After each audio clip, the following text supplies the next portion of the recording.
అందరికీ నమస్కారం. శ్రీ విద్యాప్రసాద డివోషనల్ ఛానల్కి తిరిగి స్వాగతం.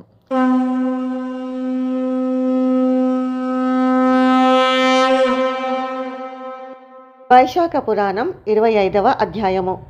భాగవత ధర్మములు. నారదుడు అంబరీష మహారాజుతో ఇట్లు చెప్పుచున్నాడు. శృతదేవ మహాముని శృతకీర్తి మహారాజుతో శంఖవ్యాధ సంవాదమును వివరించుచు ఇట్లనెను. స్వామి, బ్రహ్మజ్ఞాని ప్రభువగు శ్రీహరిచే సృష్టింపబడిన కోట్ల కొలదిగా వేల కొలదిగా ఉన్న జీవులు విభిన్న కర్మలు బహు మార్గములు కలవై విభిన్న స్వభావములు కలిగి మిక్కిలి విభిన్నులై ఉన్నారు. దీనికి కారణమేమి? నాకు దీనిని వివరింపుడని అడిగెను. అప్పుడు శంకుడు ఇట్లనెను. కిరాత, వినుము. సత్వ రజస్తమో గుణత్రయమును అనుసరించి జీవులు ఏర్పడిరి. రాజసులు రాజస కర్మలను, తామసులు తామస కర్మలను, సాత్వికులు సాత్విక కర్మలను చేయుచుందురు. ఈ జీవులు తమ జీవనమున చేసిన కర్మలను బట్టి సత్వ రజస్తమో గుణముల పాళ్ళు ఎక్కువ తక్కువ అగుచుండును. అందువలన వారు ఎక్కువ కర్మకు ఎక్కువ ఫలమును, తక్కువ కర్మకు తక్కువ ఫలమును, పుణ్య పాపముల రూపమున సుఖ దుఃఖములు అందుచుందురు. ఈ జీవులు తాము చేసిన కర్మలను అనుసరించి ఒకప్పుడు దుఃఖమును, మరొకప్పుడు సుఖమును, ఇంకొకప్పుడు భయమును అగు ఫలములను పొందుచున్నారు. వీరు మాయకు లోబడి ఈ మూడు గుణములకును బద్ధులై తాము చేసిన గుణ కర్మలకు తగిన ఫలమును పొందుచు మాయకు లోబడి మరలా కర్మలను గుణానుకూలముగా చేయు తగిన ఫలితములను పొందుచున్నారు. మాయకు లోబడి వారి గుణకర్మల వలన మార్పులు చేర్పులు ఆ జీవులకే గాని మాయకు ఏమీ మార్పు లేదు. తామసులైన వారు పెక్కు దుఃఖములను అనుభవించుచు తామస ప్రవృత్తి కలవారై ఉందురు. నిర్దయులై క్రూరులై ద్వేషముతోనే జీవింతురు. వారు రాక్షస జన్మ మొదలుకొని పిశాచ జన్మాంతముగా తామస మార్గమునే చేరుచుందురు. రాజస ప్రవృత్తులు మిశ్రమ బుద్ధితో పుణ్య పాపములను రెండింటినీ చేయుచుందురు. పుణ్యము అధికముగా చేసిన స్వర్గమును, పాపము ఎక్కువైన నరకమును పొందుచుందురు. కావున నీరు నిశ్చయ అజ్ఞానమును లేనివారై మంద భాగ్యులై సంసార చక్రమున భ్రమించుచుందురు. సాత్వికులైన వారు ధర్మశీలురై దయాగుణ నిష్ఠులై శ్రద్ధ కలిగిన వారై ఇతరులను చూచి అసూయ పడని వారై సాత్విక ప్రవృత్తి ఆశ్రయించుచుందురు. వీరు తేజశాలురై గుణత్రయ శక్తిని దాటి నిర్మలులై ఉత్తమ లోకములు పొందుదురు. ఇందువలన శ్రీహరి సృష్టించిన జీవులు విభిన్న కర్మలు కలవారు, విభిన్న భావములు కలవారు, విభిన్న విధములు కలవారు అగుచున్నారు. ప్రభువగు శ్రీహరి జీవుల గుణ కర్మలను అనుసరించి వారిచే ఆయా కర్మలను చేయించుచున్నాడు. జ్ఞానవంతుడు స్వరూపమును చేర సమర్థుడగుచున్నాడు. సంపూర్ణ కాముకుడైన శ్రీహరికి భేద బుద్ధి, దయ స్వభావము లేవు. సృష్టి స్థితి లయములను సమముగానే జీవుల గుణ కర్మలను అనుసరించి చేయుచున్నాడు. కావున జీవులందరూ తాము చేసిన గుణ కర్మలను అనుసరించియే తగిన ఫలములను, శుభములను, అశుభములను, సుఖమును, దుఃఖమును, మంచిని, చెడును పొందుచున్నారు. తోటను నాటినవాడు అన్ని మొక్కలకును సమముగానే నీరు మున్నగు వానిచే సంరక్షణ చేసినను ఆ చెట్లు తమ స్వభావమునకు తగినట్లుగా ఎత్తుగను, పొట్టిగను, లావుగను, సన్నముగను వివిధ రీతులలో పెరుగును.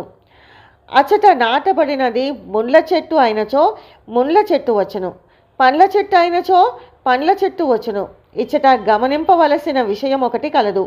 జీవి చేసిన కర్మలు చెడ్డవైనచో అతని కర్మానుభవము వలన ముండ్ల చెట్టు విత్తనమగును. కర్మలు మంచివైనచో అతని కర్మఫలము పండ్ల చెట్టు విత్తనమగును.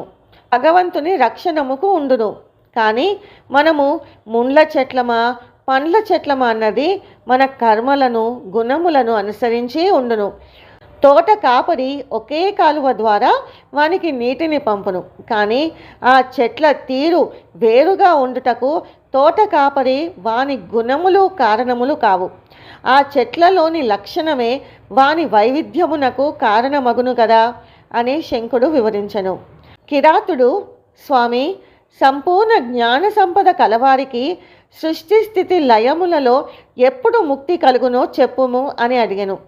శంకుడు ఇట్లనెను, 4000 యుగములు బ్రహ్మకు పగలు రాత్రియు 4000 యుగముల కాలమే. ఇట్టి ఒక రాత్రి ఒక పగలు బ్రహ్మకు ఒక దినము.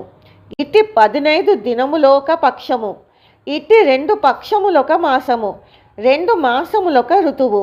3 ఋతువులొక ఆయనము. 2 ఆయనములొక సంవత్సరము.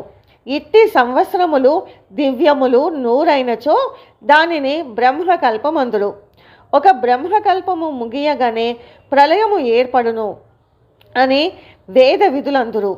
మానవులందరూ నశించినప్పుడు మానవ ప్రళయము బ్రహ్మ మానమున ఒక దినము గడువుగా వచ్చిన ప్రళయము. దిన ప్రళయము బ్రహ్మ మానమున 100 సంవత్సరములు గడువగా వచ్చినది బ్రహ్మ ప్రళయము అని ప్రళయమును 3 విధములని చెప్పిరి. బ్రహ్మకు ఒక ముహూర్త కాలము గడిచినచో మనువునకు ప్రళయమగును. ఇట్టి ప్రళయములు 14 గడిచినచో దీనిని దైనందిన ప్రళయమని అందురు. మన్వంతరమున 3 లోకములు మాత్రమే నశించును. అందు చేతనములు మాత్రము నశించి అచేతనములగు లోకములు నశింపవు. జలపూర్ణములై ఉండును. మన్వంతరము కాగానే చేతనములు తిరిగి జన్మించును. దైనందిన ప్రళయమున స్థావరంజగములన్నీయు లోకములతో బాటు నశించును. బ్రహ్మ నిద్రింపగా సత్యలోకము తప్ప మిగిలిన లోకములన్నీయు నశించును. ఆ లోకముల అధిపతులు లోకములు చేతనములు నశించును. తత్వజ్ఞానము కల దేవతలు కొందరు మునులు సత్యలోకమున ఉన్నవారు దిన ప్రళయమున నశింపక బ్రహ్మతో పాటు నిద్రింతురు. దినకల్పము పూర్తి అగు వరకు ఆ జ్ఞానులు అట్లే నిద్రింతురు. రాత్రి గడువగానే మరల యథాప్రకారముగా జ్ఞానులకు మెలకువ వచ్చును. బ్రహ్మ సృష్టి మరల మన్వంతరములు ప్రారంభమగును. ఋషులను, దేవతలను, పితృదేవతలను, లోకములను, ధర్మములను, వర్ణములను, దేశములను, శ్రీహరి అవతారములను సృష్టించును. ఈ దేవతలు మునులు బ్రహ్మకల్పము ముగియ వరకు ఉందురు. ఆయా రాసుల యందున్న దేవతలు మునులు తమకు విహితములగు వేద ధర్మములు అనుసరించి ఆయా గోత్రములందు జన్మించి తమ తమ నియమిత కర్మలను చేయుచుందురు. కలియుగాంతమున రాక్షసులు, పిశాచములు మున్నగువారు కలితో కలిసి నరక స్థానమును చేరుదురు. ఆ పిశాచ గణములందున్న వారు తమ కర్మలను అనుసరించి జన్మించి తగిన కర్మలను చేయుచుందురు. బ్రహ్మ మునగు వారి సృష్టి కాలమును ముక్తి కాలమును వినుము. శ్రీ మహావిష్ణువు కన్ను మూయుట బ్రహ్మదేవునకు ఒక బ్రహ్మ కల్పమగును. మరలా కన్ను రెప్ప పైకి లేచినప్పుడు శ్రీహరికి తనలోనున్న లోకములను సృష్టింపవలనను కోరిక కలుగును. అప్పుడు తన ఉదరమున సృష్టింపదగిన వారు లింగ శరీరులు, లింగ శరీర భంగమైన వారు అగు జీవులు అనేకులుందురు. శ్రీ మహావిష్ణువు కుక్షిలో నిద్రించువారు, మెలకువగా ఉన్నవారు, అజ్ఞాన దశలో ఉన్నవారు లింగభంగ శరీరులు. పిపీలకాది మానవంతా జీవులు ముక్తి నందినవారు. బ్రహ్మ మొదలు మానవుల వరకు ఉండు జీవులు వీరందరి నుండి శ్రీహరిని ధ్యానించుచుందురు. కన్ను తెరిచిన శ్రీహరి వాసుదేహ వ్యూహమును బ్రహ్మకు సాయుధ్యము ఇచ్చును.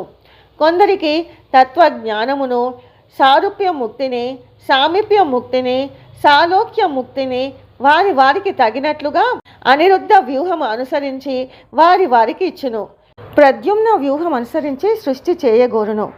మాయా జయకృతి శాంతి అను 4 శక్తులను వాసుదేవ అనిరుద్ధ ప్రద్యుమ్న సంరక్షణను 4 వ్యూహముల నుండి వరించెను. ఇట్లు 4 శక్తులు 4 వ్యూహములు కలిగి శ్రీ మహావిష్ణువు పూర్ణ కాముడై భిన్న కర్మాశయమైన ప్రపంచమును సృష్టించెను. యోగమాయను నాశ్రయించిన శ్రీహరి కన్ను మూయగా బ్రహ్మకు రాత్రి అగును. సంకర్షణ వ్యూహమున సర్వమును నశింపజేయును. శ్రీహరి కృత్యములు బ్రహ్మాదులకైనను ఎరుగరావు అని శంకుడు వివరించను. అప్పుడు కిరాతుడు, స్వామి, శ్రీ మహావిష్ణువునకు ఇష్టములగు భాగవత ధర్మములను వినగోరుచున్నాను, దయ ఉంచి చెప్పగోరుదునని అడిగాను. అప్పుడు శంకుడు ఇట్లనెను, చిత్తశుద్ధిని కలిగించి సజ్జనులకు ఉపకారమును చేయు ధర్మము సాత్విక ధర్మము, ఎవరు నిందింపనది. శృత ప్రతిపాదితము నిష్కామము లోకములకు విరుద్ధము కానిదగు ధర్మము సాత్విక ధర్మమనియు పెద్దలు చెప్పిరి. బ్రాహ్మణాది వర్ణముల చేత బ్రహ్మచర్యాది ఆశ్రమముల చేత విభిన్నములుగా ధర్మములు నిత్య నైమిత్తిక కామ్యములని 3 రీతులుగా విముక్తులైనవి.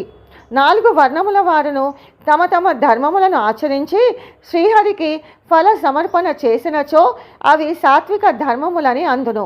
శుభకరములకు భగవంతునికి చెందిన కర్మలన్నీను సాత్వికములు అని అనరి. శ్రీ మహావిష్ణువును విడిచి మరి ఒక దైవము ఇట్టి వీరినే భాగవతులు అనవలెను. ఎవరి చిత్తము విష్ణువు అందును, నాలుక శ్రీహరి నామోచ్చారణ ఎందును, హృదయము విష్ణు పాదముల ఎందును సక్తములై ఉండునో వారే భాగవతులు.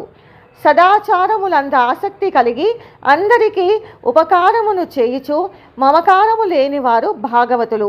వీరి యందు నమ్మక శాస్త్రములు, గురువు సజ్జనులు, సత్కర్మలు ముఖ్యములుగా గలవి. రాజ్యధర్మములు, యక్షులు, రాక్షసులు, పిశాచాదులు యందు దైవములు. వీరిలో కనిష్ఠులు హింసా స్వభావులు. వీరి ధర్మములు తామసములు, సత్వగుణము కలవారు. విష్ణు ప్రీతికరములు, శుభప్రదములుగా ధర్మములను నిష్కామముగా చేయుదురు. విష్ణువుపై భక్తి కలిగియుందురో వారు భాగవతులు, భక్తులు.